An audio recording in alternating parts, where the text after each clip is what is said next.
তো গাইস আমরা যাচ্ছিলাম রথ দেখতে। তো এখন আমরা আছি স্টেশনে, মদনপুর স্টেশন।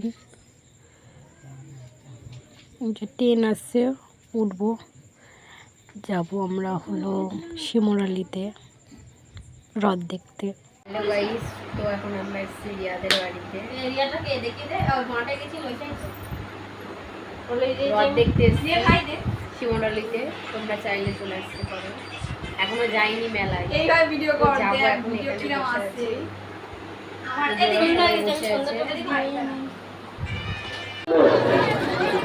আমরা রথ দেখতে বিশিষ্ট সমাজসেবী, আমাদের মধ্যে আছেন বিশিষ্ট আইনজীবী, আমাদের মধ্যে আছেন বিশিষ্ট শিক্ষাবিদগণ, শিক্ষক।